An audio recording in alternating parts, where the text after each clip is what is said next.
नमस्कार, मैं हूं सोनी शर्मा और आप देख रहे हैं दैनिक शिफ्ट टाइम कैमरामैन शिफ्ट के साथ। पहले तो दैनिक शिफ्ट टाइम के सभी दर्शकों को मेरा राम राम।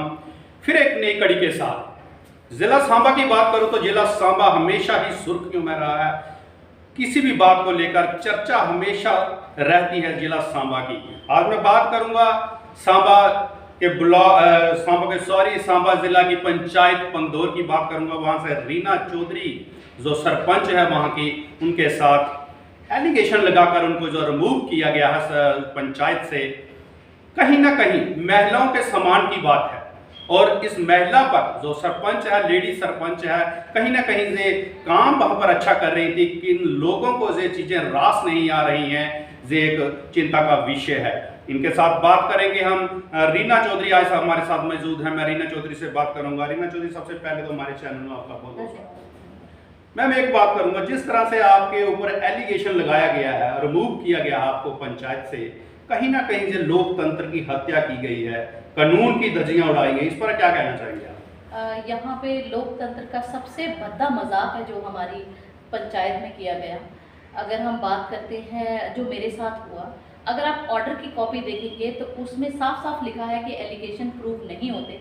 फर्स्ट 3 मीटिंग्स में, 4th मीटिंग में जिसमें मैं नहीं होती हूँ, खुद ही एलिगेशन प्रूव कर दिए जाते। बट उसमें भी जिन रिकॉर्डिंग्स या जिन बंदों के कहने पे या जिन बेसिस पे वो बोलते हैं कि एलिगेशंस लगे हैं, वो खुद रिटर्न में दे रहे हैं कि ये बात सच नहीं है, झूठ है, कार्रवाई में दिया है, मिनट्स ऑफ मीटिंग में नोट किया है। बट उन सब चीज़ों को इग्नोर करके एक बायस डिसीजन लिया गया।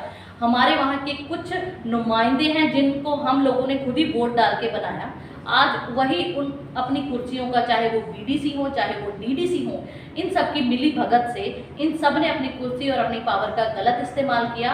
और मैं जो काफ़ी समय से उनके आंखों में खटकती थी, 2.5-3 साल से जब से मैं यहाँ पंचायत चला रही हूँ, एक विमेन होने के नाते मुझे नहीं पता उनकी ऐसी क्या पर्सनल ग्रजेस थी या उनकी ऐसी क्या सोच थी कि एक औरत अगर अच्छा काम कर रही है तो उनकी आंखों में खटकती थी, तो उनको ये बहुत ही आसान तरीका मिला। बट इसमें भी कई सारे लूप होल्स हैं, इसमें एडमिनिस्ट्रेशन भी गलत है कई जगह, और प्लस ये लोग तो है ही गलत, क्योंकि एक विमेन रिजर्व सीट को आप, जैसे कि बीडीसी ने ऑर्डर निकाला है कि आप पावर नाइट सरपंच को सरपंच बना देते हैं, तो एक विमेन रिजर्व सीट पे सबसे बड़ा क्वेश्चन ये है कि आप मेल को सरपंच कैसे बनाएंगे। जब तक ये टेन्योर है, ये विमेन रिजर्व सीट ही रहेगी, यहाँ की सरपंच एक विमेन ही बन सकती है। उसके अलावा भी कई सारे कानून हैं जिनका उल्लंघन किया गया। जिस एक्ट के तहत ये बात करते हैं मेरे रिमूवल की, वो एक्ट आज कोर्ट में चैलेंज है। काफ़ी सारे लोगों ने उसको चैलेंज किया हुआ है। जब तक उस एक्ट का फैसला नहीं आ जाता, ये किस बेसिस पे उस फैसले को सुना सकते थे, क्योंकि ये एक्ट तब बना था जब सरपंचों की इलेक्शन पंचों के थ्रू होती थी।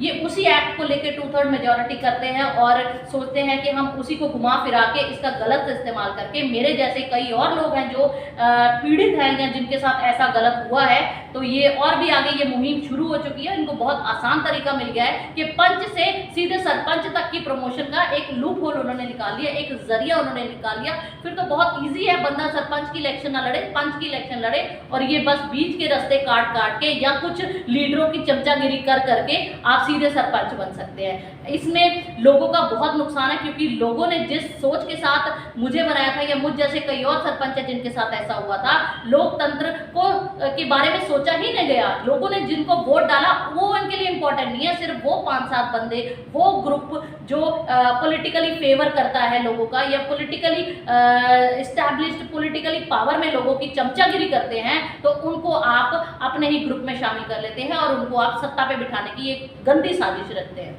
एक मेरा सवाल आपसे, जिस तरह से आपको रिमूव किया गया पंचायत से, कहीं ना कहीं ब्लॉक डेवलपमेंट ने आपको कहीं भी कॉन्फिडेंस में नहीं लिया? मुझे बिल्कुल कॉन्फिडेंस में नहीं लिया गया। इवन बीडीसी को बने हुए भी आज 2.25 साल, आई गेस सितंबर अक्टूबर में बने थे, 2 साल होने वाले। उनका मेरा सिर्फ मेरे साथ नहीं, हमारे पूरे ब्लॉक की बात करें तो वो कभी भी हमारे टच में नहीं रहती, ना कभी कॉल करके हमें बताया जाता है कि ये होना है। आज तक जिसने मीटिंग्स तक नहीं, पिछले महीने एक मीटिंग, फर्स्ट मीटिंग हुई हमारी, जबकि बीडीसी को बने हुए 2 साल होने वाले, कभी उसने पंचायतों को, सरपंच सरपंचों को लेके पंचायतों का दौरा नहीं किया, कभी भी अपना काम खुद, अगर हम ग्रॉस मिसकंडक्ट और नेग्लेक्ट ऑफ ड्यूटी की बात करते हैं तो वो बीडीसी पे फॉल करती है।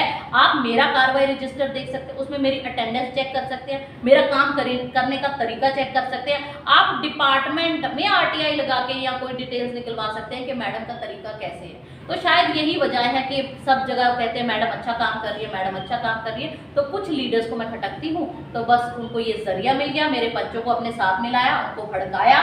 और कुछ हारे हुए लोग हैं जो अभी तक 3 साल तक उनको हार बर्दाश्त नहीं होती, वो सोचते हैं हम पिछले इलेक्शन में भी हारे थे, इसमें भी हार गए, और अगर मैडम ने अच्छा काम कर दिया तो आगे भी हम हारेंगे। तो वो एक जरिया उन्होंने ढूंढा है कि मैडम को लेट डाउन कैसे करें, मैडम को हरास कैसे करें। कभी कोई पंगा लेते हैं, कभी कोई पंगा लेते हैं, कभी कोई पंगा लेते हैं। तो मैं जिस तरह से मैं बात करूँगा, पंचायत की बात करूँगा, पंचायत के जो आपने लोगों ने, जिन लोगों ने आपको चुना था, इलेक्टेड किया था, वो लोग आपके कितने साथ हैं? मेरे लोग अगर हम बात करते हैं जिन्होंने मुझे वोट डाले थे वो तो है ही दुखी इस टाइम, प्लस जिन लोगों ने मुझे वोट नहीं डाले थे आज वो लोग भी मेरे साथ खड़े हैं, क्योंकि वो साफ साफ कहते हैं कि मैडम आप यहाँ दिल्ली से आई, बाहर से, हमें नहीं पता था, लेकिन आपने हम सबका दिल जीता है, हम आपके साथ कंधे से कंधा मिलाकर खड़े हैं, जहां भी हमारी ज़रूरत है तो हम आपके साथ चलेंगे। वो भी दुखी हैं कि ये कैसे एडमिनिस्ट्रेशन और कुछ तानाशाही लोगों और कुछ लीडरों की गलत पावर यूज़ करने से इन सब लोगों को कितनी हानि हो रही है, इन सब लोगों को कितना नुकसान, तो वो सब भी बहुत दुखी हैं। तो मैम एक लास्ट क्वेश्चन है मेरा आपसे, आप किस तरह से मैसेज देना चाहेंगे गवर्नर एलजी मनोज सिन्हा जी को कि महिलाओं के साथ ये कैसा मजाक होता है? मैं एक मैसेज दूंगी एलजी साहब को, प्लस मोदी साहब तक भी अगर मेरी बात पहुंचे, क्योंकि हम बहुत छोटे हैं ओहदे में। पीएम तक बात पहुंचाना मुझे नहीं लगता पहुंचना पॉसिबल है या पहुंच पाएगी, I am not very sure, लेकिन फिर भी एक रिक्वेस्ट है, अगर कोई ये वीडियो देखता है उन्हीं का कोई नुमाइंदा तो वहां तक बात ज़रूर पहुंचाए, क्योंकि बड़े बड़े वादे किए गए थे, बड़ी बड़ी बातें की गई थी कि हमने विमेन रिजर्वेशन दी है, विमेन रिजर्वेशन तो दे दी, लेकिन यहाँ पे कुछ गंदी सोच वाले, पुरुष प्रधान सोच वाले लोग हैं जो महिलाओं को आगे बढ़ता नहीं देख सकते, जो शायद अभी भी वैसे ही सोचते हैं जैसे वो पहले सोचते थे कि महिलाओं को घरों में अंदर बंद करके रखें, महिलाओं के साथ प्रताड़ना करें और वो अपना मुंह ना खोलें, वो कैसे मर्दों के साथ कंधे से कंधा मिलाकर चल सकती हैं, वो कैसे मर्दों की बराबरी कर सकती हैं। तो रिजर्वेशन के साथ साथ हमें ऐसे प्रावधान भी देने चाहिए थे कि ऐसी गंदी सोच वाले लोगों के खिलाफ भी सख्त से सख्त कार्रवाई की जा सके और हम लोगों की सुरक्षा के बारे में भी कुछ सोचा जाए। या तो रिजर्वेशन करनी नहीं थी, अगर की है तो हमारा बचाव के भी तरीके, क्योंकि हमें झूठे एलिगेशंस में फंसाया जाता है। अगर मैं अपनी बात करती हूँ, जो कि मैं बोल देती हूँ मीडिया के जरिए या किसी मेरे से कई महिलाएं ऐसी हैं जो बेचारी बोल भी नहीं पाती, अपना दुख प्रकट भी नहीं कर पाती। मैं इमेजिन करती हूँ कि उनकी हालत क्या होती होगी। स्पेशली मैंने विमेन सरपंच के साथ देखा है कि ये मेजॉरिटी ऑफ विमेन्स इस तरह के प्रॉब्लम्स फेस कर रही हैं, जिनके साथ उनके जो मेल पंच या कोई और लीडर हैं जो कोऑपरेट नहीं करते और आए दिन उनको नीचा दिखाने या हरास करने की कोशिश करते हैं। तो मैं रिक्वेस्ट करूंगी एलजी साहब को कि आप एक पर्सनल मीटिंग विमेन सरपंचेस के साथ रखें, आप उनसे मिलें और उनकी प्रॉब्लम सुने और उसका जल्द से जल्द निवारण करने का कुछ ना कुछ एक्शन लें। बहुत बहुत शुक्रिया समय देने के।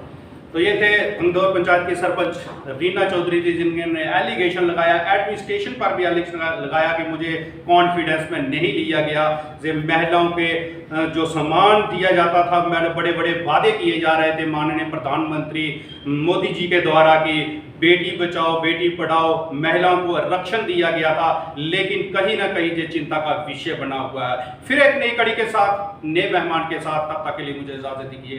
कैमरामैन शिव के साथ, दैनिक शिव टाइम।